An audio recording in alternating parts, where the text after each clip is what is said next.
बरेली में एक्शन से तिलमिलाए बर्क, योगी पर कटाक्ष कर बुरे फंसे। बरेली में ताबड़तोड़ एक्शन हो रहा है, जिसके बाद सपा पूरी तरह तिलमिला गई है।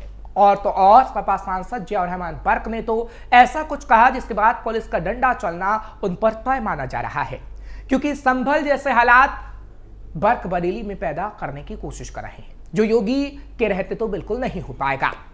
नमस्कार, कैपिटल टीवी का खास शो पर्दाफाश देख रहे हैं आप। मैं हूं आपके साथ हर्ष भारद्वाज। संभल से सपा सांसद जियाउर रहमान बर्क ने यूपी सरकार को सलाह दी है। उन्होंने कहा कि राज्य सरकार को लोगों को निशाना बनाने के बजाय उनके कल्याण के लिए काम करना चाहिए। जियाउर रहमान बर्क ने कहा कि जनता का प्रशासन से जुड़ाव तभी मजबूत होगा जब सरकार उनके हित में फैसले लेगी। सांसद ने प्रशासनिक कदमों पर सवाल उठाते हुए कहा कि जनता की सुरक्षा और सम्मान की अनदेखी लोकतंत्र के लिए शुभ संकेत नहीं है, क्योंकि योगी सरकार मुसलमानों पर अत्याचार कर रही है। सपा सांसद जियाउर रहमान बर्क ने दीपा सराय स्थित अपने आवास पर पत्रकारों से बातचीत में बताया कि हाल के दिनों में कई परिवारों को तालाब की जमीन पर मकान बनाने के आरोप में नोटिस भी थमाए गए हैं। उन्होंने कहा कि चाहे कोई 500 मीटर दूर रहता हो या 50 किलोमीटर दूर, मेरे निर्वाचन क्षेत्र का हर व्यक्ति मेरा है। बर्क ने कहा कि अगर किसी के साथ अन्याय होता है तो अपने लोगों के साथ खड़े रहेंगे। यानी बर्क लोगों को भड़काने की कोशिश कर रहे थे, चाहे फिर वो संभल के लोग हों या फिर बरेली के। उन्होंने कहा कि सिर्फ और सिर्फ मुसलमानों को प्रताड़ित किया जा रहा है, लेकिन अगर ऐसा होगा तो हम कानूनी कार्रवाई करेंगे, कानूनी लड़ाई लड़ेंगे। जो बरेली और संभल में हुआ वो सही नहीं हुआ। सपा सांसद ने कहा कि कुछ नोटिस ऐसे लगते हैं मानो जल्दबाजी में जारी कर दिए गए हों, जिससे लोगों में डर और असंतोष का माहौल बना है। उन्होंने उम्मीद जताई कि प्रशासन ऐसे मामलों में निष्पक्ष न्याय करेगा।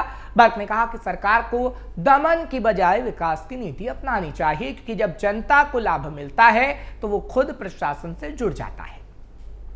लेकिन योगी सरकार सिर्फ मुसलमानों के खिलाफ ही काम कर रही है, ऐसा कुछ नहीं कर रही कि विकास पर काम हो। और बर्क ऐसा पहली बार नहीं, इससे पहले भी कई बार कह चुके हैं। क्यों बौखलाए सपा सांसद पर? चलिए, तो बर्क ने क्या कहा वो हमने आपको बताया, लेकिन अब आपको बताते हैं कि क्यों आखिर इस वक्त बर्क बौखलाए हुए हैं। क्योंकि संभल में हिंसा भड़काने की बर्क ने पूरी कोशिश की थी और बरेली में भी वो यही करना चाहते हैं, लेकिन योगी प्रशासन उन्हें ऐसा करने नहीं दे रही। इसलिए बर्क कुछ ज्यादा ही बौखलाए हुए हैं।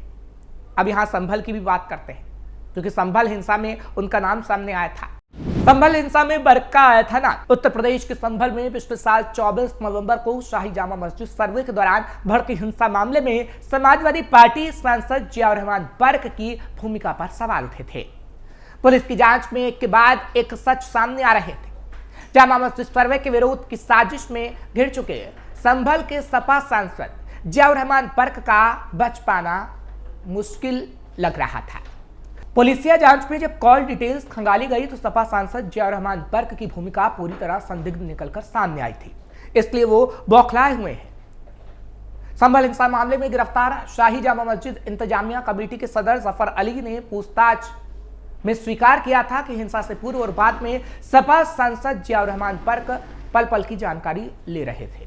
मिली जानकारी के मुताबिक सांसद जियाउर रहमान बर्क ने 23 नवंबर को रात 12:30 बजे फोन कॉल पर कहा था कि मैं संभल से बाहर हूं, सर्वे नहीं होने दूंगा। सांसद ने कहा था कि इसके लिए लोगों को इकट्ठा किया जाए, साथ ही सर्वे का पुरजोर विरोध किया जाए। इसके बाद संभल में हिंसा हुई। इसके बावजूद भी सांसद संपर्क में बने रहे। इतना ही नहीं, 25 नवंबर को सांसद के कहने पर ही पुलिस पर फायरिंग करने का आरोप मढ़ा गया था। दरअसल शाही जामा मस्जिद के सदर जफर अली को संभल में हिंसा भड़काने के मामले में 23 मार्च को अरेस्ट किया गया था, जिसके बाद उसने बर्क का नाम लिया था। सपा सांसद जियाउर रहमान बर्क थे मुख्य साजिशकर्ता। संभल पुलिस ने अपर जिला सत्र और न्यायाधीश निर्भय नारायण सिंह की कोर्ट में केस डायरी दाखिल की थी। पुलिस की ओर से अदालत में दाखिल केस डायरी में मस्जिद के सदर जफर अली और सपा सांसद जियाउर रहमान बर्क के वार्तालाप का एक पूरा ब्यौरा दिया गया था। सदर जफर अली की कॉल डिटेल रिपोर्ट को भी आधार बनाया गया था। अदालत में अभियोजन पक्ष की तरफ से जफर अली को मुख्य साजिशकर्ता कहा गया था। बताया गया था कि जफर अली ने सपा सांसद जियाउर रहमान बर्क के साथ मिलकर हिंसा की पूरी साजिश रचने की कोशिश की थी।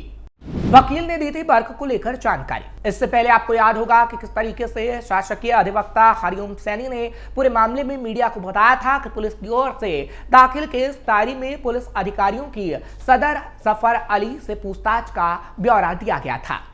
पुलिस अधिकारियों ने उनसे जब पूछा कि 24 नवंबर को सर्वे के दौरान वो मस्जिद के अंदर थे तो उन्हें कैसे मालूम हुआ कि पेशाब कर रहे लोगों पर पुलिस ने गोली चलाई। इस पर उन्होंने कहा था कि सांसद जियाउर रहमान बर्क के कहने पर उन्होंने ऐसा किया। यानी अब पूरे प्रकरण की दर परत सच्चाई धीरे धीरे सामने आने लगी है और जियाउर रहमान बर्क के कहने पर यह सब हुआ। संभल के अंदर जो तस्वीर पिछले दिनों सामने आई थी और इसलिए ही जियाउर रहमान बर्क थोड़े भड़के हुए हैं, क्योंकि संभल के अंदर जो कुछ भी हुआ उसके आरोपी कहीं ना कहीं जियाउर रहमान बर्क भी बन सकते हैं। और बरेली में जब हमने देखा कि हिंसा भड़काने की कोशिश की गई तो जियाउर रहमान बर्क भी अब कहीं ना कहीं ऐसी कोशिश कर रहे हैं कि एक बार फिर बरेली में हिंसा को भड़काया जाए। बिजली चोरी के भी बर्क पर लग चुके हैं आरोप। वहीं दूसरी तरफ पिछले साल संभल में हुई हिंसा के बाद समाजवादी पार्टी के कई सांसदों पर बिजली चोरी के आरोप लगे और बिजली चोरी के आरोप सपा सांसद जियाउर रहमान बर्क पर भी लगे थे। संभल से समाजवादी पार्टी के सांसद जियाउर रहमान बर्क पर 1 करोड़ 91 लाख रुपए का बिजली का बिल बकाया था, जबकि बरेली में इत्तेहाद मिल्लत काउंसिल के प्रमुख मौलाना तौकीर रजा की अगर बात करते हैं तो 5 करीबियों पर कुल इस वक्त 1 करोड़ 26 लाख रुपए का बिल बकाया है। अब प्रशासन ने सभी की रिकवरी सर्टिफिकेट जारी किया है, जिससे भी मौलाना बौखलाए हुए हैं और सपा सांसद जियाउर रहमान बर्क भी। यहाँ आपको बता दें 24 नवंबर 2024 को बरेली हिंसा के बाद जांच में बड़े पैमाने पर कटिया कनेक्शन और बिजली चोरी का मामला सामने आया था। खुद दीपा सराय स्थित सांसद जियाउर रहमान बर्क के आवास पर पिछले साल दिसंबर में बिजली विभाग की छापेमारी में मीटरों में छेड़छाड़ का मामला निकलकर सामने आया। जांच में पता चला कि 16 किलोवाट से ज्यादा लोड की खपत होने के बावजूद मीटर रीडिंग शून्य थी। विभाग ने MRI रिपोर्ट के आधार पर चोरी का राजस्व निर्धारित कर 1 करोड़ 91 लाख 50 हजार रुपए का जुर्माना भी लगाया। इसके साथ ही FIR भी दर्ज की थी और बिजली कनेक्शन भी काटे गए थे। बिजली चोरी पर नकेल राजनीति में हलचल। उत्तर प्रदेश में बिजली चोरी के कई मामले सामने आए हैं। हालांकि बिजली चोरी से विभाग को सालाना 5000 करोड़ का नुकसान होता है और योगी सरकार की मुहिम ने पिछले साल 500 करोड़ की वसूली की। स्मार्ट मीटर लगने से चोरी 10% घटी, लेकिन अवैध स्टेशन जैसे कारोबार चुनौती बने हुए हैं। कानूनी विशेषज्ञों का कहना है कि RC जारी होने के बाद संपत्ति कुर्की और कानूनी कार्रवाई अपरिहार्य है। हालांकि हम जिस तरीके से कार्रवाई देख रहे हैं उससे सपा सांसद बौखलाए हुए हैं। तौकीर रजा के करीबियों पर 1 करोड़ 26 लाख की मार। दूसरी ओर बरेली के बानखाना रजा चौक में हालिया छापेमारी ने मौलाना तौकीर रजा के समर्थकों पर जो छापा मारा। वक्फ बोर्ड की जमीन पर अतिक्रमण कर चलाए जा रहे ई-रिक्शा चार्जिंग स्टेशनों पर मीटर बाईपास कर चोरी की बिजली से बड़ा कारोबार फल फूल रहा था, जिस पर कार्रवाई हुई। मुख्य अभियंता ज्ञान प्रकाश ने 5 प्रमुख आरोपी वसीम खान, मोनिस खान, बरखान रजा, अमान रजा और गुलाम नबी के खिलाफ ब्रेक डाउन के साथ 1 करोड़ 26 लाख 50 हजार 787 रुपए की RC जारी की थी, जिसके बाद भी इस वक्त बर्क बौखलाए हुए हैं और कह रहे हैं कि जानबूझकर मुसलमानों को प्रताड़ित करने की कोशिश की जा रही है। लेकिन जो बिजली चोरी करेगा, जो हिंसा को भड़काएगा, उस पर तो कार्रवाई होगी। ये आखिर बर्क क्यों नहीं समझ पा रहे हैं। बर्क ने दिया भड़काऊ बयान तो चलेगा पुलिस का डंडा। अब जिस तरीके से संभल के अंदर बर्क का नाम सामने आया था, उसके बाद हमने देखा कि किस तरीके से बर्क कहीं ना कहीं ये कहते हुए नजर आए थे कि साजिश के तहत, यानी राजनीतिक साजिश के तहत उन पर कार्रवाई की जा रही है। लेकिन जो भी संभल में आरोपित पाया गया उस पर हमने देखा कि किस तरीके से बड़ी कार्रवाई हुई है और अब बरेली में भी यही करने की कोशिश सपा सांसद जियाउर रहमान बर्क कर रहे हैं। लेकिन अगर ऐसा होगा तो पुलिस का डंडा उन पर भी चलेगा, क्योंकि बरेली हिंसा में मौलाना तौकीर रजा पर पुलिस के डंडे बरसे और अब तक 100 से ज्यादा आरोपी जेल जा चुके हैं। लेकिन मौलाना तौकीर रजा की तरह ही अगर बर्क ने भी लोगों को भड़काने का काम किया तो इतना तो तय माना जा रहा है कि बर्क पर बड़ी कार्रवाई होगी और इसलिए कहीं ना कहीं बर्क बौखलाए हुए हैं और बर्क की तरफ से खास तौर पर योगी सरकार को निशाने पर लिया जा रहा है, क्योंकि उन्हें पता है कि वो अगर हिंसा भड़काने की कोशिश करेंगे तो डंडा तो उन पर बरसेगा, जो योगी पुलिस का होगा।